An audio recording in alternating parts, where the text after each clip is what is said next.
This area in the springtime is really beautiful. But greetings from Kansas City. I'm gonna try to stand. I might sit later. Greetings from Kansas City. We're starting to spring up a little bit there too. Um, a city still in mourning a little bit because of the spanking we got a couple years ago by the Eagles. But yeah, they are. I'll tell you, we're still new to Kansas City. We've only been there a couple years, but they are rabid about the Chiefs. Bless their hearts. Um, and apparently also the land of Taylor Swift these days. Um, I heard somebody say one time, everything I ever learned about Taylor Swift was against my will. That's kind of how we feel in Kansas City these days. But yeah, that's right. She's from Pennsylvania, isn't she? Yeah, yeah, yeah. That's true. Yeah. So, but it's a what's that? Yeah. With accompanied by the eye roll. That's great. Yeah. Yeah, when you fly out of the Kansas City airport now, they have Chiefs gear for sale for tourists and stuff. And they have these shirts that say Swelsey now. So, in fact, I think he's retiring, isn't he? He's not? Did he really? Oh, see. It shows you how rabid of a Chiefs fan I am. I don't know these things. So, but anyway, it is great to be with you. Bring you greetings on behalf of Cross World, which is a missions agency that the pastor mentioned Dave and Ginger had been with since the Great Commission. That's how long he asked. How long? I'm close enough to Dave now where I can mess with him a little bit. But I will tell you, and I'll say this again when we get to the service, but speaking in front of this guy is kind of like the same feeling I had anytime I tried to speak in front of one of my seminary professors or something. So I'm, a little bit intimidating. But I also bring you greetings on behalf of my family, my wife Becca, our four kids.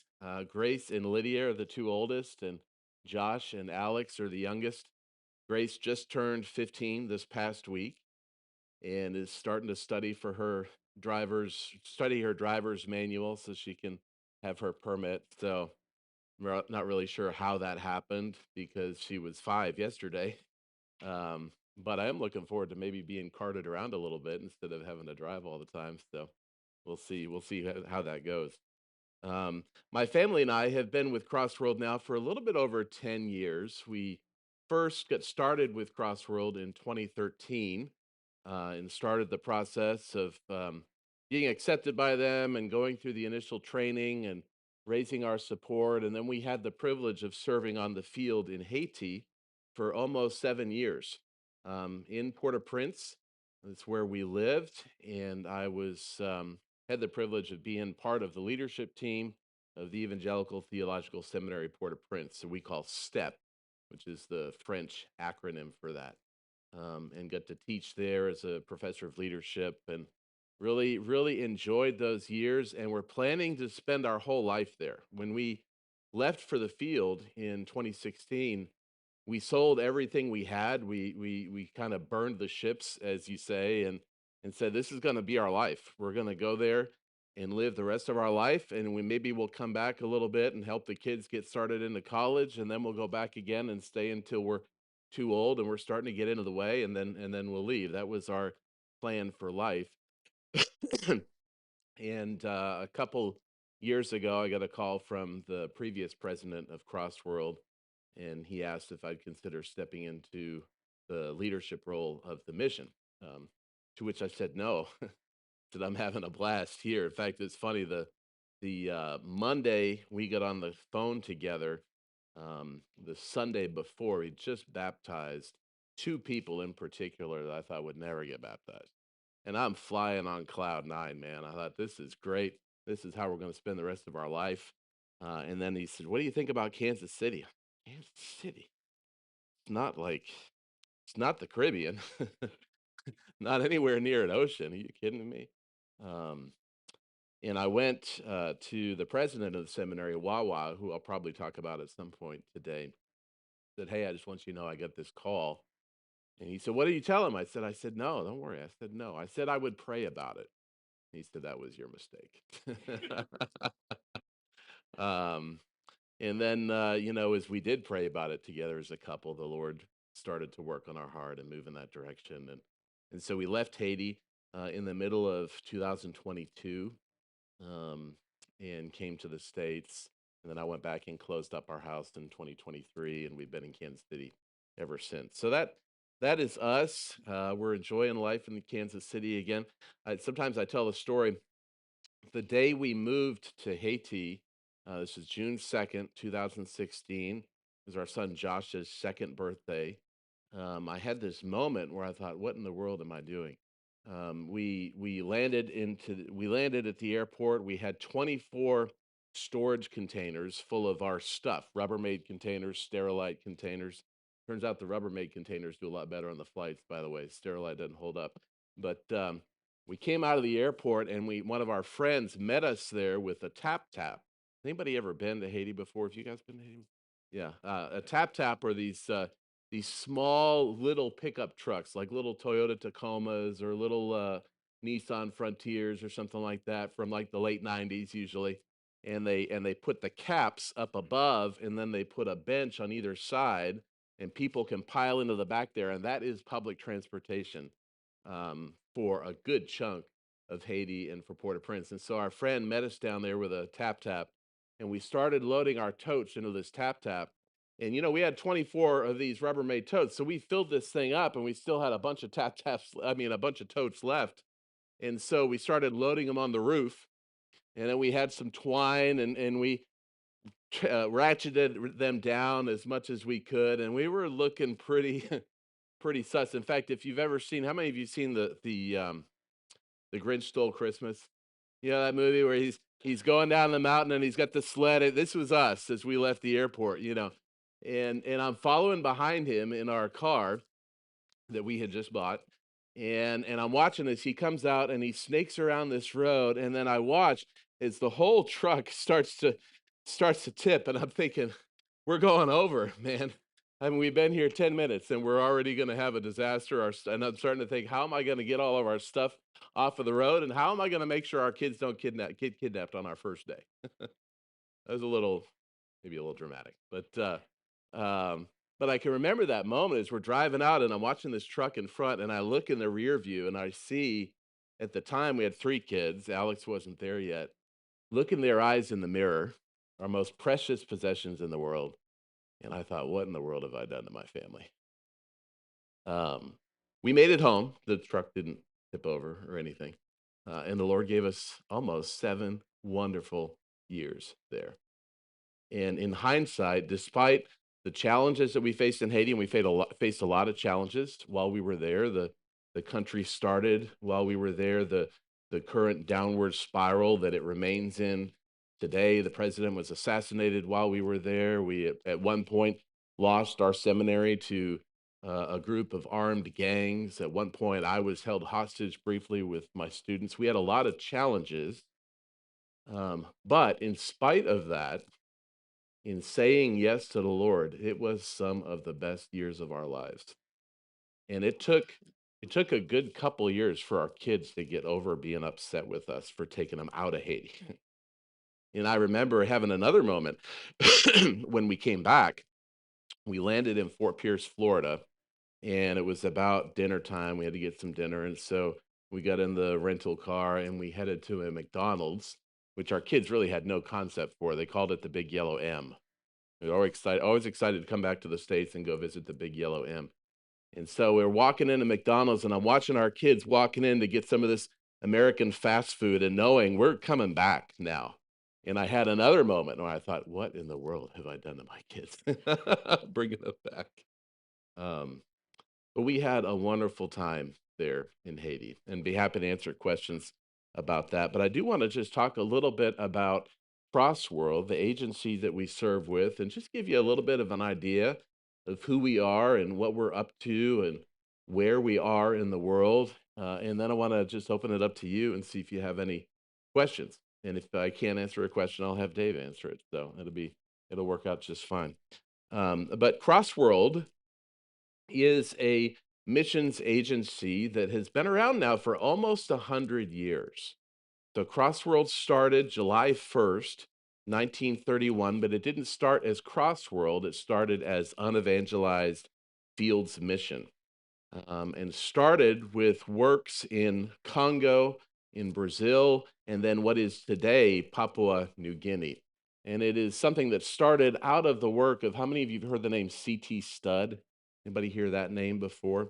So C.T. Studd was this famous British cricket player who had come to the Lord and got involved in missionary work. And so what became UFM had flown from his work. So it started July 1st, 1931, in those three countries, Congo, Brazil, and Papua New Guinea. We added Haiti not too long after that. Um, in fact, I was telling somebody yesterday, when let me say this, when we started in the UK. We were originally a British agency coming from CT Studd, British cricket player. And when we started in 1931, we started with three different sending bases. So one in the UK, one in Australia, and then one in North America in Toronto. And then just over a decade later, we came down here to the United States and incorporated in 1942, right in Lancaster County, right here.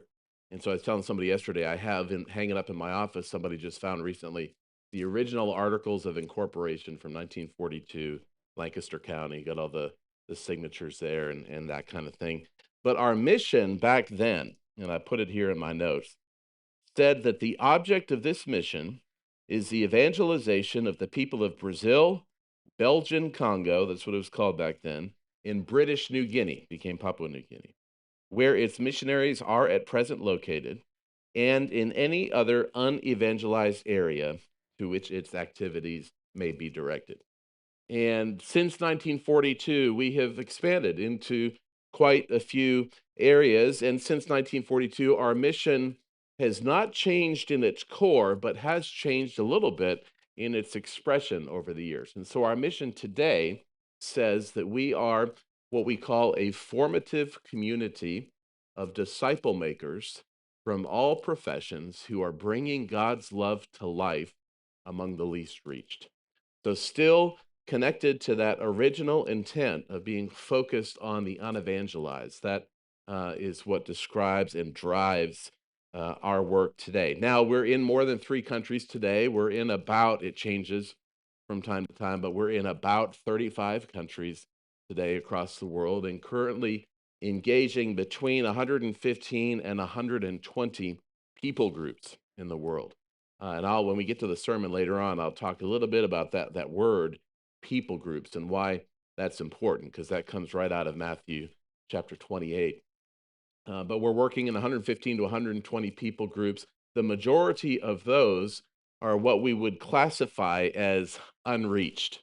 Now, when I use the word unreached, anybody ever heard that word before, unreached? So when I use that word, a lot of different ways people will define that. But for the purposes of today, I'm working with definitions that come from a group called the Joshua Project. If you ever get interested in this, by the way, go on the Joshua Project's website. They've got a lot of maps and charts, and you can see progress there, and you can look country by country, people group by people group to see how the progress is going. But when we say unreached, we're talking about a people group, which is a distinct ethno linguistic group of people where 2% or less of the population would call themselves followers of Jesus. One of the reasons why they tag that at 2% is because they say, and this doesn't actually work in real life, but they say generally, if it's less than 2%, then there probably isn't a sizable enough population of believers so that the place could begin to evangelize itself. And so for some now, 2% isn't a magic number. And I can tell you about a lot of places that are over 2% that have a ton of work yet to do, Haiti being one of them. But that helps us just organize the world a little bit. And so the majority of our work is engaging with unreached people groups. And then there's another subset of unreached people groups that so sometimes we refer to unreached people groups as UPGs. There's another subset of that called UUPGs, and this is referring to unengaged unreached people groups. So these are people groups in the world today where a work hasn't even really been started. And so you've got a lot of people groups, and many of them are groups that we're working with who would not just be under that 2% number, but would also be under a 0.1% number. And these are places that are really critical for us to send people to go and reach. These are places, both unreached and unengaged unreached, these are places where the people who are living there, the vast majority of the people who are living there, will never meet a Christian in their life unless something happens, basically, especially the unengaged. These are places where they're living and they maybe don't even have anyone living within a 100-mile radius who could tell them about the gospel if they wanted to hear it. It's a huge challenge that we have. And I'll mention later on today the number of the unreached in the world today. Does anybody have any idea what that number might be? Anybody know what the world population is? As I'm asking the question, I'm not sure I do. 6, 7 billion, something like that. I just realized I said 6, 7. What the kids say. My son would grab me right now if I said. Um, the number of the unreached today sits at 3.57 billion people who would live as part of a people group where 2% or less are followers of Jesus. And these unreached, I'll talk about this later, are in places that you wouldn't expect. They're in Europe now. They're also in the places that you would expect. How many of you've heard about the 1040 window before? You might know what that is. The 1040 window is a space between 10 degrees and 40 degrees, starting at West Africa, basically, and running all the way through to Japan. That slice of real estate on the planet is where the majority of the unreached are located today. And that's been that way for a long time and remains that way today, but it's not, of course, the only place where the unreached are. So we as a mission, I mentioned our mission statement earlier, we're really focused on three different things. One would be the unreached, as we just talked about. Two would be a strategy of engaging the world through disciple making. We are about the work of disciple making. Now, sometimes people will come, and we've got some definitions of what that mean, and I'll share that in just a minute. But sometimes people come to us and say, shouldn't you be about church planting? Isn't that what you should be about? And we would say, we are, because we're about disciple making. Disciple making, properly understood, leads to the eventual organization of church. But we're about disciple making for a number of intentional reasons that I don't have time to fully get into today. But when we look at the Great Commission, Matthew 28, 19 to 20, Jesus said, go and make disciples. And then another place in the Gospels, he said, I will build my church. So we're saying, let us focus on what he's asked us to do. And as we make disciples, disciple making, properly understood, I'll give you a definition in just a minute, will ultimately lead to reproduction. And as disciples reproduce and you get enough of them, you got to start organizing them. And that's what you see happening in the book of Acts, in the New Testament. You see some of the organization of the church as disciples were multiplying. And so we're about disciple making, not to be in opposition to church planting, but to say this is our starting point. So what that means, though, for us practically is that we're not going out into the world saying, let's get a group of 30 people together and rent a space for them to meet every week so that disciples can be made granularly. We're saying we want to invest in lives, invest in relationships, and then trust the Lord to continue to build that. And as they reproduce, we'll organize them and turn that into church. And somebody asked me one time, they said, are you sure that strategy could work? So it worked pretty good for Jesus because that's what he did, right? And so we're focused on the least reached. We're focused on disciple making as a strategy. And then finally, a third thing that makes us a little bit unique is that we're about the work of leveraging all professions, all vocations. And so what we mean by that is to say, and this is part strategy, part theology. It's theology in the sense that work is given to us as a good thing. He's commanded us to work. We do good things with our work. We honor the Lord with our work, both in the quality of our work and in what we produce. Work fundamentally is a good thing. So, from a theological standpoint, it's an important thing. And that means, by the way, is you go out into your work, you're in a sacred space. It's a space where you can honor the Lord.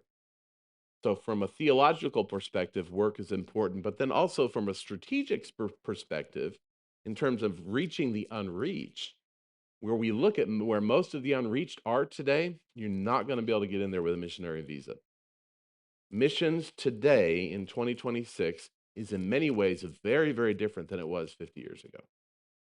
So, we would estimate at least 60 to 70% of the world today would be closed to missionary visas or religious worker visas. So if you want to get access to some of these unreached people, you're going to have another reason to be there. And so what we've done in the world is we've sent out engineers and teachers and doctors and business people and entrepreneurs into these places that are unreached. And then when they get there, the locals see them and they say, "Why are you here?" "Well, I'm here to start a business." "Oh, that makes sense." But we send them as disciple makers, disciple making engineers, disciple making teachers, disciple making dance instructors, or whatever it is. So those are the three things that are core to who we are as an organization: the least reached, the strategy of disciple making, and then leveraging all professions, not just the religious profession. I'm a guy who went to a Bible college and a seminary, which means that most of the world is actually closed to me if I want to go do missionary work beyond just being a visitor, right? So we're leveraging all professions, not just the one that missionaries had typically been recruited from over the years. Um, let's see. I do want to just move back to disciple making for just a minute, give you two definitions that we work with, and then I want to open it up for questions. I'm not sure what time do we end here today? 10 o'clock? 10:10? Okay. So let me give you two definitions for discipleship and disciple making, and I want to open up to some questions. So, first of all, what is a disciple? Let me ask you, if I say that word, what is a disciple? What's the first thing that pops into your head? Follower, excellent. Anything else? Oh yeah, it's a great word. A learner, follower, apprentice is a great overarching term for that. So we could say in a lot of ways, as disciples of Jesus, we are apprentices to Jesus. We're learning from him. As we follow him, we watch how he operated in the world. We watch how he continues to operate today. We're following that and we're learning from that. So we would say at Crossworld, the definition that we've kind of landed on to help us frame this is to say that a disciple is someone who lives and loves like Jesus and helps others to do the same. Real simple. A disciple is somebody who lives and loves like Jesus and helps others to do the same. Disciple making, you remember the definition? I'm going to do a little quiz. Disciple making, now I'm trying to remember, is helping others. There it is. Through by imparting. So, okay, there we go. I got it. My mind just went crossways. Helping people everywhere to learn and love like Jesus by imparting God's truth through authentic relationships wherever life happens. And so, what we say is we're thinking about disciple making is that the content is this: is God's truth, imparting God's truth through authentic relationships. This is where it happens. This is the context. Wherever life happens, that's the classroom. And so that's very simply and very broadly how we frame up disciple making and discipleship. And so what that means on a practical level is that disciple making can happen everywhere. And sometimes the best places where it actually happens are the places you wouldn't expect. Let me give you an example. I was a seminary professor. And so I had a class of 30 students, and we would go into a classroom and the PowerPoint on the screen, and it was Haiti and there was no AC, so we were all sweating through our eyes and everything, you know. And I would have content that I'm working through, and every once in a while, a student somewhere would raise their hand and they'd ask a question, and I would respond to that. And the question was usually something connected to leadership, something connected to the subject that we were looking at. But then every day after class was over, I, just like all the rest of our professors, would haul a bunch of students off the campus and we would take them home. Most of our students didn't have cars. And so every day as I would leave the campus, my Nissan Patrol would fill up. I had 7 seat belts, and the max I ever saw in there was 11. But we would fill it up, and then we'd drive across town. I'd be kind of like a school bus driver. I would know this guy gets dropped off here, and this guy gets dropped off here, and I'd kind of run the circuit. And I remember one day I had this student who was sitting next to me in the front seat, and he, to be honest, was one I didn't like very much. I didn't enjoy him as much. He felt to me a little more pompous. Haiti's a very conservative society. And so I would, every day at school, at the seminary, I have to wear a shirt and tie. It was really tough. Like I'd be sweating through my clothes before I left the house every morning. It's really fun. But he would go another step further. He would put a coat on. He'd have the tie and a coat. And when he spoke his Creole, he would speak it with a really nice, thick French accent, and I just kind of would roll my eyes at this guy. Well, anyway, I'm driving home one day, and he's sitting next to me in the front seat, and we get to the point where I dropped everybody off but him, and we're sitting there in traffic on Delma, and I was stressing out because I could feel actually my clutch was starting to get soft. I'm like, I'm gonna lose this clutch, and I'm gonna be stuck here on the side of the road. And then he says, "Professor, can I ask you a question?" Yeah. He said, "My wife and I have been married for 10 years, and we've been praying and we've been trying to have a kid, and we can't. Is God upset with us? What does God think of us?" All of a sudden, I feel like an idiot because I've been poo pooing this guy. And we were able to have a really rich discussion about what God thinks about them, what God thinks about this situation, how they can rest in the idea that He loves them and cares for them. I don't know if they ever got pregnant. I've not been in touch with him for a number of years, but that unlocked for me this idea that the impact that I'm in Haiti to make is probably not going to happen in the classroom. It's going to happen as I'm in relationships with people in the context of life. And so that's really what we try to do across the world is have our people connecting with people in their real everyday life and bringing God's love to life in the midst of that. So I'm going to stop talking. I've been blabbing for a while. Anybody have any questions about anything that I just said or anything else?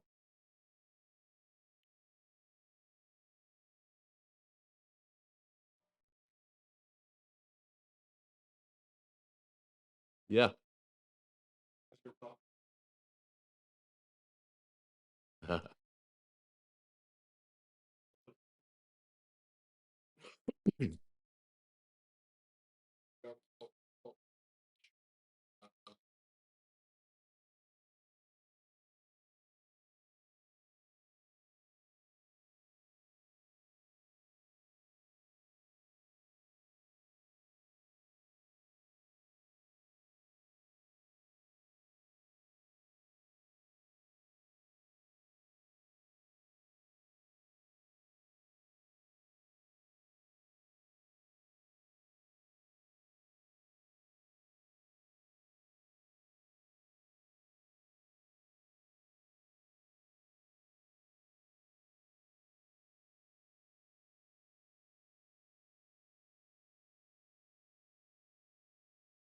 Yeah. Yeah. Yeah. Yeah, I wrestle with that a lot. I've got a friend of mine, who was, uh, for a time, my roommate in Bible college, who's one who's kind of deconstructing, I should say, from his faith, and wants to be very vocal about it on social media. And it's really annoying, actually, to see, because his arguments are so easy to pick apart. Um, but what I've tried to do is to say, I'm not sure. Social media is a bit of a dumpster fire. So it's not really, I'm thinking, what is the best context for me to actually have an impact here? And so I've deliberately not unfollowed his posts. I see them and I use them as prompts for prayer. And then I invest in the relational side. So we'll get on the phone together, or we'll text. And I'll try to regularly, I try to not let more than a couple weeks go by without him feeling some sort of touch from me. But we've been on the phone together quite a bit, and he said, "Look, I know you don't see things the same way as I do right now," and I've told him, I said, "Look, Will, to be honest with you, I've known you long enough to know what's in you. I'm not super worried. Actually, I am, but I'm not at the time. I'm not super worried yet. Um, but I'm just going to be in your life, and I'm going to be your friend, and I'm going to talk about what's true.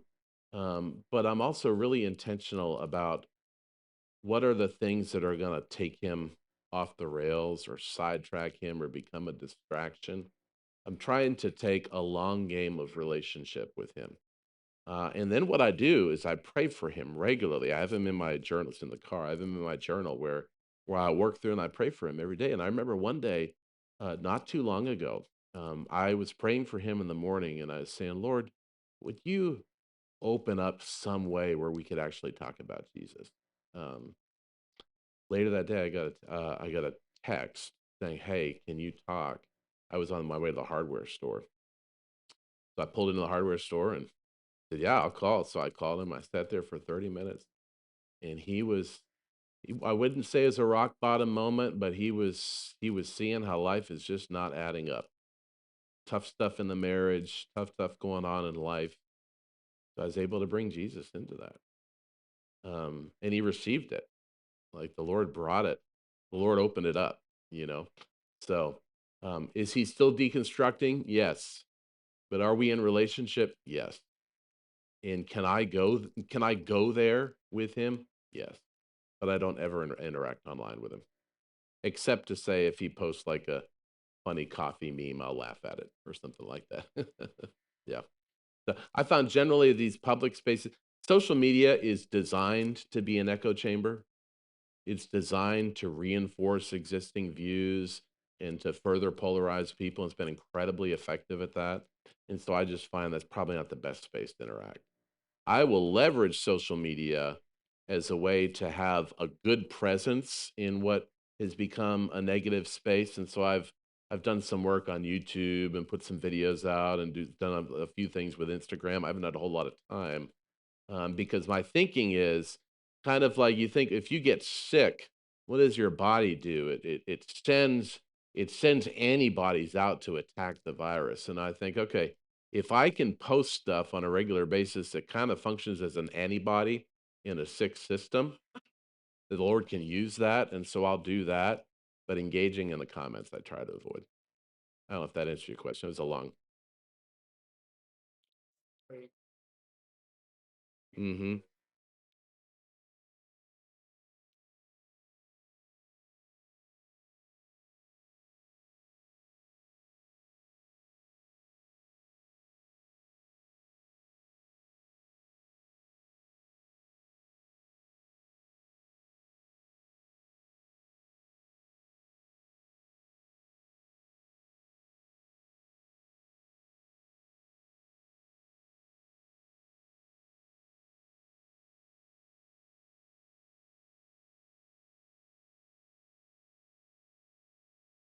Yeah, it's a tough reality we're in. And the other thing I also do is I try to temper my thinking by also thinking about the world. And I've been in places in the world now, and Dave has too, where 99 plus percent of the people are not don't have anybody like this in their life at all. In fact, they live as subject to a system that is by design oppressive and evil. Um, and so I try to let my heart sit there and make sure I'm praying in that direction, which is really what we're all about um, at Crossworld. So you think like here, this is definitely a reality, but the other sense is, you can drive for 30 miles in one direction in this place, and you're going to pass probably a dozen churches or more, right? In most of these places in the world, you're just not going to see that at all.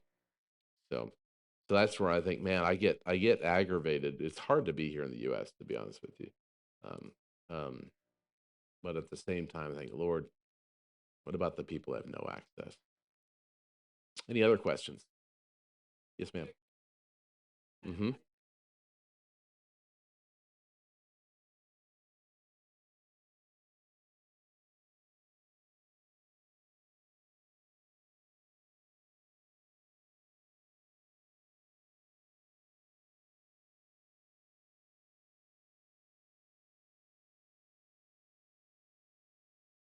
Yeah. Yeah. Much of Europe is even antagonistically against. So it's kind of like we tried that a couple of 100 years ago, and that was the problem. That's kind of the situation. Our workers in Europe say it feels like it's trying to plow in concrete. Really tough place. I was just meeting with a couple, young couple that we have that have a church plant going in Paris, and I was listening to them talk about not just the indifference, but the antagonism that they're getting from Parisians. And I told him, I said, brother, I faced some hard things in Haiti, but I think I would choose Haiti over that. It's just hard. So, yes, we are in Europe. We've got about 80 workers across Europe right now. Not in every country, but in the big ones. And we still have people heading to Europe. We've got a couple that just landed in Italy not too long ago. We've got a strong presence in northern Italy. We're in France. We're in Spain. We're in other parts of Europe as well. Um, there's another dynamic going on in Europe as well, where you have refugees that are fleeing out of Muslim North Africa and coming into those places. And so there are two different angles to take there. One, we want to reach Europeans. We also want to, there's some places, some people groups that are immigrating to Europe that are totally inaccessible in the places that are home for them. So there's a sense in which if we can reach them here and catalyze them as disciple makers, that influence can start to spill back home again as well. So there's a lot of reason to be in Europe. So yeah, about a third of our workers are in Europe, about a third are in Asia, and then another third are spread across the Muslim world. So that would be a lot of North Africa and into the Middle East, but also other parts of Asia as well. So yeah, we have about 270 workers across the world. I think I said that earlier. Any other questions? We're at 10:10. I think we probably need to end. I'm here, happy to talk. Happy to talk after the service as well. Thanks for letting me be here and listen to me blab for a little while. So, thank you.